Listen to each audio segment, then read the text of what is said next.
संविदा कर्मचारी भाई, मैं आप सबसे ये वायदा करना चाहता हूँ और कर्मचारी संघ यूनियन के जितने भी लीडरान हैं, आप सबसे कहना चाहता हूँ कि आपके वक्त आने पर आपके साथ में कंधे से कंधा मिलाकर समाजवादी पार्टी चलेगी, आदरणीय अखिलेश यादव चलेंगे और जितनी भी मांगे हैं निश्चित रूप से उन सभी मांगों को पूरा करने का काम, जिस तरह से बाकी काम करने का काम अखिलेश यादव जी ने किया है भी करेंगे। सरकार बनते ही आप सबको परमानेंट करने का काम अखिलेश यादव की सरकार करने वाली। धर्म कर्म होना चाहिए, हर धर्म के सम्मान में है हम लोग, हर धर्म का सम्मान होना चाहिए, लेकिन अगर आपको आगे बढ़ना है, तरक्की के रास्ते पर जाना है, आपको अपने बच्चों का भविष्य उज्जवल करना है, तो आपको अच्छी सरकार को चुनना ही होगा। और वो सरकार विकल्प के रूप में आज की डेट में सिर्फ और सिर्फ अखिलेश यादव जी हैं। मीडिया के कुछ साथी ऐसे हैं जो इनका भजन गाने में लगे हुए हैं, मैं उनसे भी अपील करना चाहता हूं, कभी तो चेतो, कभी तो देखो, कहीं ऐसा ना हो वो दिन भी आ जाए कि आपके परिवार के लोग ही पुलिस द्वारा मारे जाएंगे, तब आपके आंख में आंसू आएगा। उससे पहले ही आप समझ लीजिए कि आपके साथ भी ये घटना होती भी है, आवाज़ भी नहीं करने देती है। सरकार का यही काम है कि मार भी खा लो, आवाज़ भी ना करो।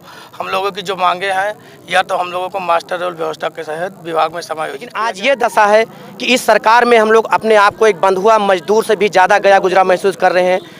हम अपनी आवाज़ को ना तो विभाग तक पहुंचा पा रहे हैं, ना ही सरकार तक पहुंचा पा रहे हैं। 88 दिन हो गई इको गार्डन में हम लोग कार्यक्रम चलते हैं। 1 रुपये में बिक रहा था, आज 10 रुपये बेचा जा रहा है। जो सिलेंडर 350 रुपये का था वो आज 1100 में बिक रहा है। जो सरसों का तेल 1200 रुपये में था वो आज 3000 में बिक रहा है। मैं पूछता हूँ, सारे विभाग को एक घाटे में दिखा रहे हैं, सारे विभाग को बेचा जा रहा है। ये सन 1947 वाली कहानी, ईस्ट इंडिया कंपनी जब भारत देश में आई थी, स्थापना हुई थी, हम लोग अंग्रेज के गुलाम हुए। धीरे धीरे ये सरकार भी हम लोगों को गुलाम बनाने का काम कर रही है। ये होगा कि किसानों का जो मुद्दा था, किसान भी पिछले 1 साल से लगातार बैठे रहे, उनकी जो मांगे थी लगातार डिनाई करते रहे, उन्हें भूलते रहे, उन्हें कभी खालिस्तानी कहा, कभी कुछ कहा, कभी कुछ कहा। लेकिन ऐसे ही अब लगातार अपनी मांगों के लिए संविदा कर्मचारी भी सड़क पर उतरे हैं और उन्होंने फिर से गुहार लगाई है। माननीय पंडित सिंह जी के यहाँ पर सूरज सिंह जी भी यहाँ पर मौजूद हैं, इनसे भी बात करेंगे। सूरज सिंह जी, जैसे कि ये ज्ञापन देने के लिए आए हैं और आपके द्वार पर फिर से आए हैं, कर्मचारी आकर खड़े हुए हैं, आप किस नज़र से देख रहे हैं इन चीज़ों को? देखिए, आज सैकड़ों की संख्या ने ये तो साबित कर दिया है कि इस भारतीय जनता पार्टी की सरकार में ना कोई जनप्रतिनिधि और ना ही कोई नेता इनकी बात सुनने को तैयार है। निश्चित रूप से आज ये स्वर्गीय पंडित सिंह जी के घर आए हुए हैं और जहां पर इन्होंने हमसे बताया था कि कल 11 बजे मैं आऊँगा, तो ये लोग आए हुए हैं और मैंने इनसे ज्ञापन प्राप्त किया है। उस ज्ञापन में तमाम इनकी समस्याएँ लिखी गई हैं। मैं आप सबको भरोसा दिलाना चाहता हूँ कि जिस दिन समाजवादी पार्टी की सरकार बनेगी और राष्ट्रीय अध्यक्ष अखिलेश यादव जी दोबारा इस प्रदेश के मुख्यमंत्री बनकर आएंगे, उसी दिन आपकी जितनी मांगे हैं मैं प्रयास करूंगा 100% आदरणीय अखिलेश यादव जी उस मांग को पूरी करें। और मुझे भरोसा भी है, क्योंकि 2012 से पहले जब हमारा मैनिफेस्टो आया था, उस समय जो उस मैनिफेस्टो में जो लिखा हुआ था कि हम लैपटॉप देंगे, हम एक्सप्रेसवे बनाएंगे, हम मेट्रो चलाएंगे, हम अस्पताल बनाएंगे, हम लगभग जनपद के मुख्यालयों पर हर जगह पर मेडिकल कॉलेज दे देंगे, उस समय ही भारतीय जनता पार्टी के लोग समाजवादी पार्टी के नेता पर हंसते थे कि ये नहीं कर सकते हैं, ये झूठे बयान हैं। मैं कहना चाहता हूँ, समाजवादी पार्टी जो कहती है वो करके दिखाती। आदरणीय अखिलेश यादव जी ने मेट्रो भी बना दी, एक्सप्रेसवे भी बना दिया, स्टेडियम भी बना दिया। मैं समझता हूँ कि जितने काम कहे गए थे सारे के सारे काम पूरा करने का काम अखिलेश यादव जी ने किया था। संविदा कर्मचारी भाई, मैं आप सबसे ये वायदा करना चाहता हूँ और कर्मचारी संघ यूनियन के जितने भी लीडरान हैं, आप सबसे कहना चाहता हूँ कि आपके वक्त आने पर आपके साथ में कंधे से कंधा मिलाकर समाजवादी पार्टी चलेगी, आदरणीय अखिलेश यादव चलेंगे और जितनी भी मांगे हैं निश्चित रूप से उन सभी मांगों को पूरा करने का काम, जिस तरह से बाकी काम करने का काम अखिलेश यादव जी ने किया है भी करेंगे। मैं आपको ये भी भरोसा दिलाता हूँ कि आपको जहाँ जरूरत पड़ेगी सबसे पहले आपके हित में ये काम होगा। सरकार बनते ही आप सबको परमानेंट करने का काम अखिलेश यादव की सरकार करने वाली है। लगातार एक सवाल ये भी उठ रहा है कि अब जो राजनीति चल रही है वो कहीं धर्मवाद को लेकर के राजनीति उठती नज़र आ रही है और उन्हें एक धर्मवाद में जोड़ा जा रहा है कि आपको हिंदू हैं, आप मुसलमान हैं, इस तरीके से, लेकिन रोजी रोटी पे वार हो रहा है। क्या लगता है आपको इसे? देखिए, धर्म से हम लोग अपने धर्म को आगे बढ़ा सकते हैं, सनातन धर्म को झंडा ऊंचा कर सकते हैं, लेकिन निश्चित रूप से हमारा पेट धर्म के नाम से नहीं पल सकता है। हम कितना भी हनुमान चालीसा पढ़ लें, हम कितना भी माला फेर लें, मौलाना कुछ भी अपनी जाकर मस्जिद में अजान कर लें। निश्चित रूप से धर्म कर्म होना चाहिए, हर धर्म के सम्मान में हैं हम लोग, हर धर्म का सम्मान होना चाहिए। लेकिन अगर आपको आगे बढ़ना है, तरक्की के रास्ते पर जाना है, आपको अपने बच्चों का भविष्य उज्जवल करना है, तो आपको अच्छी सरकार को चुनना ही होगा। और वो सरकार विकल्प के रूप में आज की डेट में सिर्फ और सिर्फ अखिलेश यादव जी हैं, जिन्होंने तमाम जनहित कार्यों को करके दिखाया है। जहां मैं खड़ा हूं, यहां से मात्र 100 मीटर की दूरी पर, 50 मीटर की दूरी पर जिला अस्पताल का बड़ा बिल्डिंग बना हुआ है। ये बिल्डिंग अखिलेश यादव की सरकार में माननीय मंत्री जी पंडित सिंह जी के द्वारा बनवाया गया था। एक जिला महिला अस्पताल में बिल्डिंग बनी हुई है। दोनों बिल्डिंगों को बनाने का काम अखिलेश यादव की सरकार में हुआ था और इसी के बलबूते पर मेडिकल कॉलेज आया है। मेडिकल कॉलेज का नाम सिर्फ घोषणा हुई है, जो भारतीय जनता पार्टी के लोग कह रहे हैं मेडिकल कॉलेज आ गया, मेडिकल कॉलेज आ गया। मैं पूछना चाहता हूँ, शिलान्यास के नाम पर सिर्फ एक ईंट रखी गई है, बाकी कोई काम नहीं हुआ है। और ये काम अगर अस्पताल ना बनाया होता अखिलेश यादव जी ने, तो ये निश्चित रूप से मेडिकल कॉलेज नहीं आता। देखिए, मेडिकल कॉलेज की बात आई, पूर्वांचल एक्सप्रेस भी की अभी राजनीति होती नज़र आई थी। 2016 में उसका उद्घाटन हो चुका था, लेकिन 2016 में अब वो जो है 2021 में उसका उन्होंने पुनः उद्घाटन किया और कहा कि हमने बनाकर तैयार कर दिया तय समय में। क्या लगता है पूर्वांचल एक्सप्रेस पे जो जैसा अखिलेश जी ने कहा कि जो पैरामीटर उन्होंने बनाए थे, उस पैरामीटर पे वो तैयार नहीं हुआ है? देखिए, पैरामीटर मैं अभी उस पर गया नहीं, इसलिए मैं कोई टिप्पणी नहीं कर सकता, लेकिन मैं इतना जानता हूं कि जो एक्सप्रेसवे आगरा से लखनऊ तक बना दिया गया है, पूरे विश्व में मैं गारंटी के साथ कह सकता हूं इतना लंबा एक्सप्रेसवे नहीं बनाया गया होगा। शानदार एक्सप्रेसवे है। जो लोग पहले यहाँ गाड़ी इंतज़ार करते थे, वैशाली एक्सप्रेस का, तमाम और ट्रेनों का, वो सब अपनी गाड़ी स्टार्ट करते हैं, मात्र 5 से 6 घंटे में लखनऊ से और दिल्ली तक की दूरी सफ़र तय कर लेते हैं। इस सरकार में निश्चित रूप से सिर्फ एक काम बहुत ज़्यादा हुआ है। यहाँ पर जिला अस्पताल बनाया गया, जिला महिला अस्पताल बनाया गया। इस जनपद में 62 नए पुल बनाए गए, 62 नए पुल। इस जनपद में लगभग सैकड़ों एम्बुलेंस चल रही थी, सैकड़ों जो है डायल 100 की गाड़ियाँ चल रही थी। 10-90 के लिए, महिलाओं के सशक्तिकरण के लिए, उनके सुरक्षा के लिए तमाम प्रयास जारी थे। उन सबको बंद करने का काम किया है। लोहिया आवास बंद हो गया है। महिलाओं को समाजवादी पेंशन 500 रुपये महीना मिलती थी, वो भी बंद चल रही है। सिर्फ और सिर्फ फीता काटने का काम, जो शिलापट लगा था उसको हटाकर नया शिलापट अपना नाम लिखकर उसको लगाने का काम किया गया है। भगवा हमारा भी रंग है, हम लोग भी भगवाधारी हैं, सब कुछ है, लेकिन हम लोग भगवा के नाम पर राजनीति नहीं करते हैं। हम लोग वो गंदे लोग नहीं हैं। हम लोग हमेशा अपने काम के नाम पर आगे बढ़ते हैं और निश्चित रूप से समाजवादी पार्टी के काम को इन 5 सालों में जनता ने जब तराजू पे तौला है, तो जनता को ये समझ में आ गया है कि कौन भारी है और पलड़ा किसका भारी है। पलड़ा भारी है अखिलेश यादव जी का। काम के नाम पर और स्वाभिमान के नाम पर इस बार जनता अखिलेश यादव जी के साथ खड़ी हुई है, ये मेरा विश्वास है। आपने एक बात अभी कही कि जो है हम जो है अपने काम पे वोट मांगते हैं, लेकिन अभी पीछे देखा गया कि एग्ज़ाम लीक हुए, उससे पहले कई सारे एग्ज़ाम लीक हो चुके हैं। उसे किस नज़र से देख रहे हैं? शिक्षा को आप बर्बाद होते नज़र देख रहे हैं? देखिए, इस सरकार में लॉ एंड ऑर्डर पूरी तरह से फेल हो चुका है।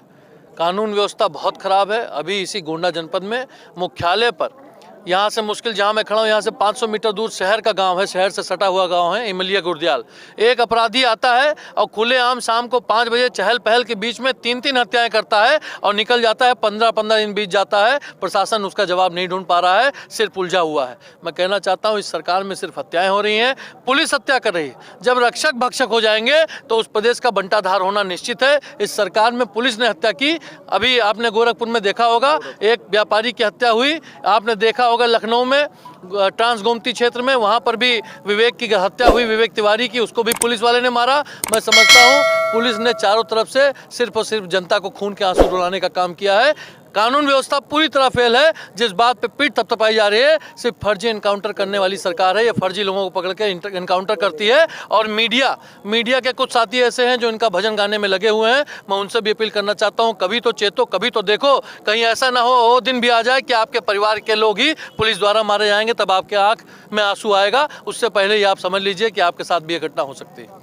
ये सूरज सिंह थे, लेकिन अब यहाँ पर जो संविदा कर्मचारी जो ज्ञापन देना आए, हम इनसे भी थोड़ी सी जानेंगे कि आपने आज सूरज सिंह जी से मिले और उन्हें ज्ञापन दिया, तो आपकी क्या क्या मांगे हैं जो आप उन तक पहुँचाना चाहते थे, सरकार को पहुँचाना चाहते थे, लेकिन सरकार ने कहीं आपकी अनदेखी करी, तब आप फिर से माननीय पंडित सिंह जी के द्वार पर पहुँचे?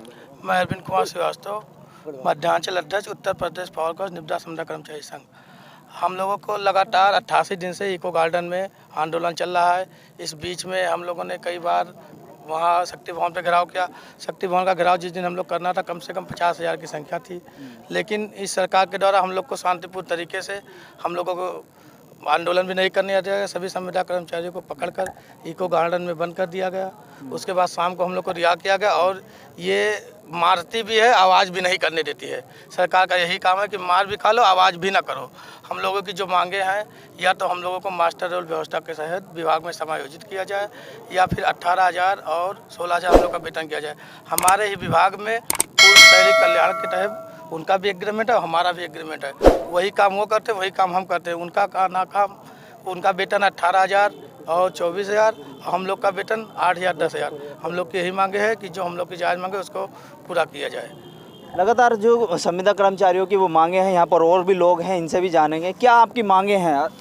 मैं उत्तर प्रदेश पावर कॉर्पोरेशन निविदा संविदा कर्मचारी संघ का देवीपाटन मंडल अध्यक्ष हूँ। सरकार की जो अर्थव्यवस्था है, जो इनके प्रशासनिक अधिकारी हैं, अभी हम लोगों का जल्द ही में 15 नवंबर को इको गार्डन नहीं है, शक्ति भवन पर कार्यक्रम था। उत्तर प्रदेश सरकार के पुलिस कर्मियों द्वारा जो दुर्व्यवहार हम लोगों के साथ किया गया, ज़बरदस्ती घसीट कर बसों में सुबह 10 बजे से लेकर शाम 5 बजे तक इको गार्डन में बैग बंद किया गया, जेल बना करके। मैं उस प्रशासनिक अधिकारियों और उनके पुलिस कर्मियों की इनके अर्थव्यवस्था की घोर निंदा करता हूँ।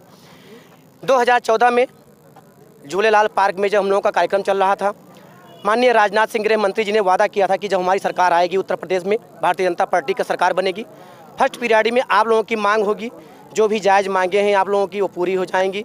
लेकिन आज ये दशा है कि इस सरकार में हम लोग अपने आप को एक बंधुआ मजदूर से भी ज़्यादा गया गुजरा महसूस कर रहे हैं।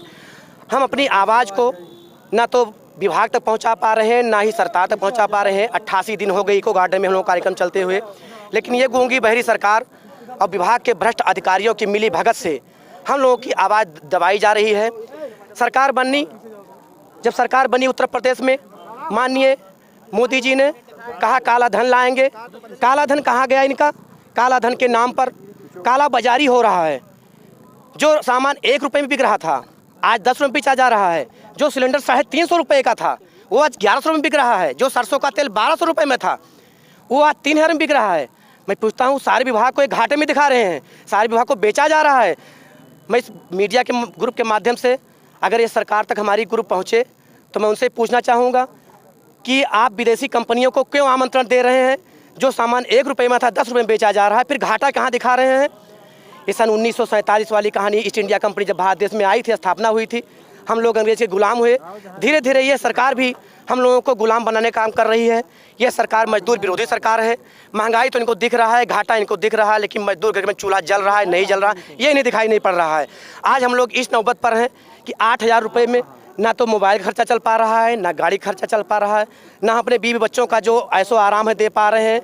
यहाँ तक कि शाम को कर्मचारी सोता है तो सुबह सोचना पड़ता है कि हमारे गाड़ी का तेल कहाँ से आएगा, कहाँ से मैनेज करेंगे। ये सरकार की व्यवस्था है, मजदूर विरोधी सरकार है। इस सरकार की एक ही मानसिकता है कि मजदूरों को ही खत्म कर दो, गरीबी रह ही नहीं जाएगी देश में।